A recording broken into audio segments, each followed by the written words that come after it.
আমি মুসলিম, আমি মুখে দাবিদার, কিন্তু কাজে আমার মুসলমানের পরিচয় নেই। হ্যাঁ, আমার লেবাসে, আমার বেশভূষে মুসলমানের পরিচয় আছে। আমি একটা পাঞ্জাবি পরলাম, জুব্বা পরলাম, টুপি মাথায় দিলাম, মুখে সুন্দর দাড়ি রাখলাম, মসজিদে এসে নামাজ পড়লাম, হয়ে গেলাম আমি মুসলমান। সবাই বলছে বাহ, খুব সুন্দর মুসলমান।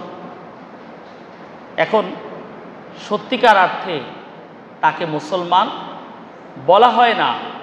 হাকিকত যদি আপনি খুঁজতে যান তাহলে তাকে মুসলমান বলে না। নামাজ পড়েছেন, আপনাকে মুসলিম বলা হবে না। রোজা রেখেছেন, আপনাকে মুসলমান বলা হবে না। হজ করেছেন, আপনাকে মুসলমান বলা হবে না। যাকাত দিয়েছেন, আপনাকে মুসলমান বলা হবে না।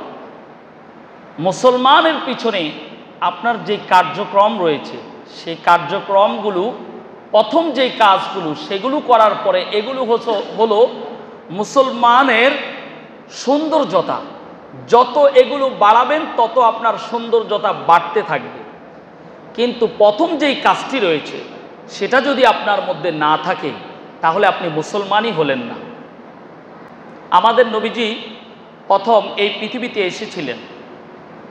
তিনি যখন এসেছিলেন তখন ছিল এই পৃথিবীটা অন্ধকারচ্ছন্ন, পাপের রাজ্য, জাহিলিয়াতের যুগ ছিল এই পৃথিবী। যাদের ভিতরে জাহিলিয়াত ছিল তাদের কাছে আমার নবীজি প্রথম মনুষ্যত্ব ধর্ম, মানবতার ধর্মকে আমার নবীজি শিক্ষা দিয়েছে। চিৎকার করে বলি সুবহানাল্লাহ। বিধর্মীরা তারা আমার নবীকে তাদের দৃষ্টিতে কাফের বলতো, ধর্মীয় দৃষ্টিতে তারা খারাপ জানতো, কিন্তু অন্য সকল দৃষ্টিগুণ থেকে আমার নবীকে তারা সবার চাইতে উত্তম মনে করতো। বলি সুবহানাল্লাহ। তাকে সবাই আলামিন বলে জানতো। সবাই বিশ্বাস রাখতো যে তার কাছে কোনো কিছু দিলে আমানত, সেটা বিশ্বাস করা যায়।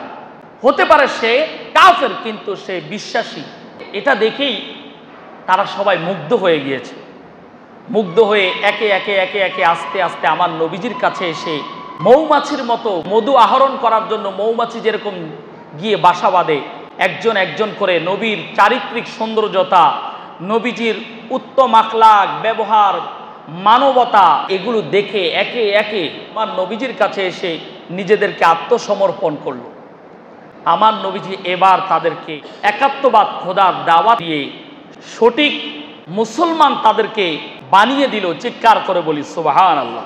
এরপর আমার নবীজি শিক্ষা দিয়েছে, নামাজ পড়ো, রোজা রাখো, হজ করো, যাকাত দাও। এরপর আমার নবীজি সাহাবা ইকরামদেরকে আস্তে আস্তে একটা একটা করে তাদেরকে পরিবর্তন করাতে শুরু করল।